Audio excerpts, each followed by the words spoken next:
Hey, how's it going? It's Mitch Roberts. Welcome to part 1 of developing GraphQL with Koa and nodejs. In this video, we'll be building a basic Koa app from scratch and setting up a GraphQL endpoint. Before we start, make sure you have Node and either npm or yarn installed and your preferred IDE or text editor. Okay, let's get started. First, let's make a directory for our project. I'm going to do that in the terminal, but feel free to use the UI if you prefer. Now, let's navigate to that folder and set up npm for our project. We'll do that by running npm init y. The y flag will automatically agree to the prompts. Let's go ahead and open our project in our favorite IDE. Visual Studio Code is pretty popular right now, so I'm going to go ahead and use that, but feel free to use whatever IDE you prefer.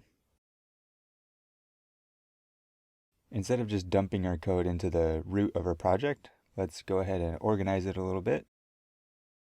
Create a source directory.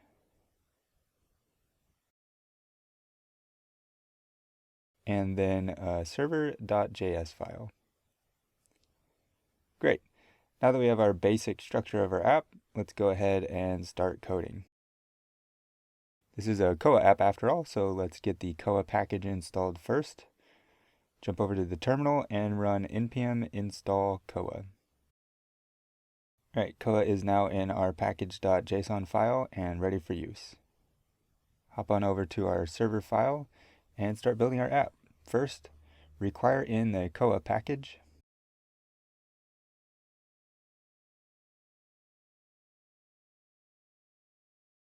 Now initialize our app with a new instance of Koa.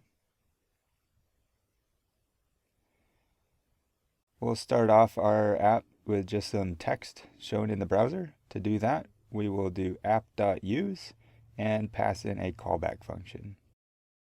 This callback function is going to set the context body to hello from Koa.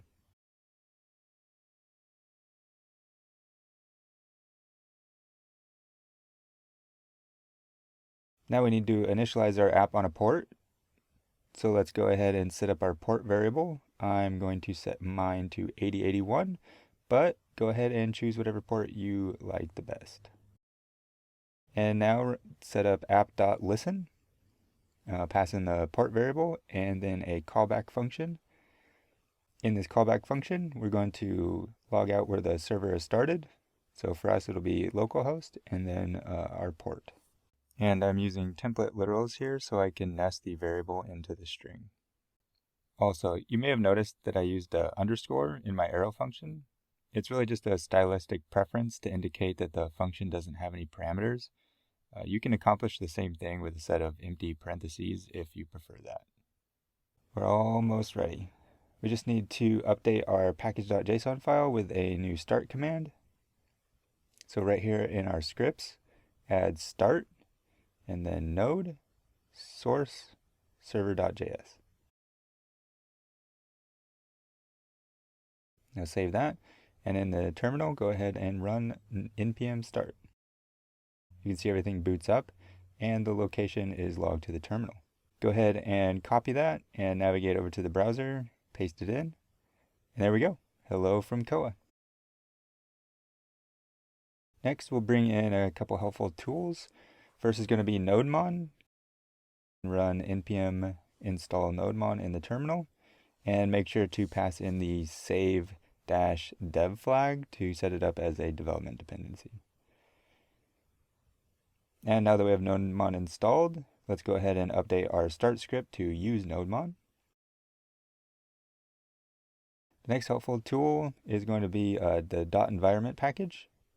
This will help us use environment variables within our code. So go ahead and run npm install .env. That's also in our package.json file. And if we head over to our server.js file and down to the port variable, we can set a process.environment.port. And since we don't have any environment variables yet, we'll go ahead and leave the original value as an OR condition. Let's go ahead and kill the server real quick and restart it with the start command. And you'll notice some logs from nodemon showing up, showing that it is watching for changes. That is the beauty of nodemon. It'll continuously monitor our files to automatically restart our server so that we don't have to keep doing it manually. We can go ahead and give this a try. If we hop on over to our current app in the browser, we can see it says hello from Koa.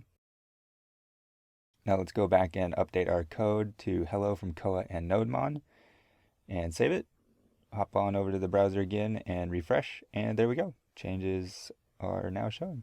Let's move on from just the development tools and start adding in some of the required dependencies for setting up Graph in our Koa app. First, out of the box, Koa does not actually support routers, so we will need to bring in a package to handle that for us. There is the Koa router package, so we will go ahead and npm install Koa router. And now that we have Koa router installed, let's go ahead and set up our first route. Jump over to the server file and require in the router package.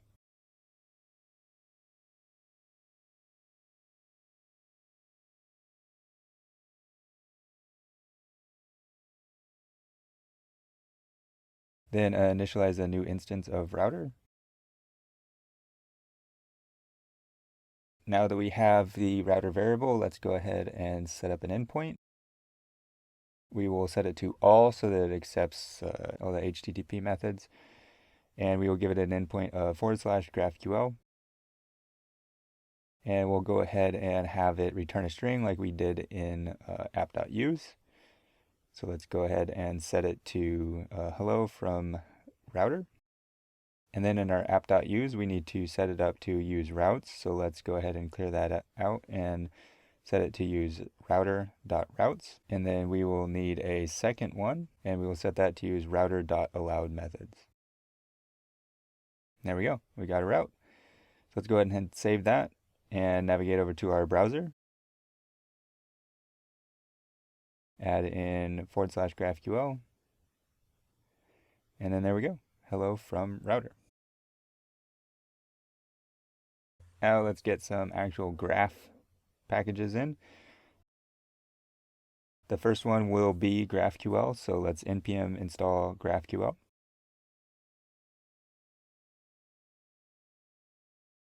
And the second one is going to be Koa GraphQL, so let's npm install Koa GraphQL.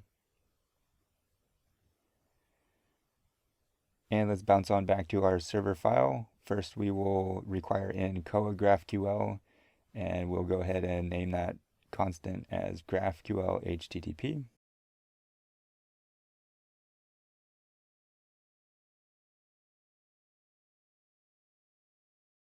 And then let's bring in the GraphQL package.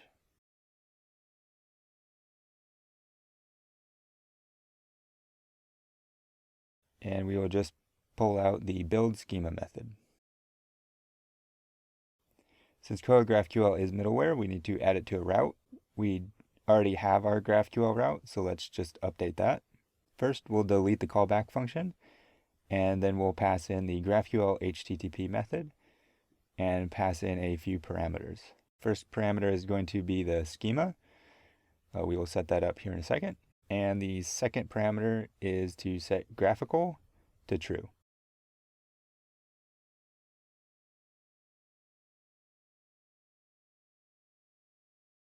Okay, now that we pass in our schema, we need to make sure to initialize it. So let's do that up above real quick. We'll do that with the build schema method, and we'll use the backtick key on your keyboard to pass in a template literal. Inside your template literal, go ahead and set up the root query, and we will use a hello method that returns a string. And there we go. We have our basic query. Let's go ahead and save that. Navigate over to the browser and refresh. And here's our graphical interface. So from here we can try out our query. So let's type query hello. And sure enough, we get an error. So the problem here is that we did set up the query in our schema, but we didn't set up a resolver. So we have to tell Graph how to handle that query. So let's go fix that. To get our query working, let's go ahead and set up a root resolver. Back in our server file, we'll set up a root variable and give it a hello method.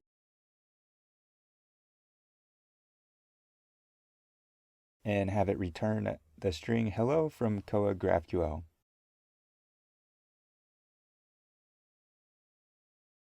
We need to pass our root variable into our GraphQL HTTP method, and to do that, we'll set it to root value.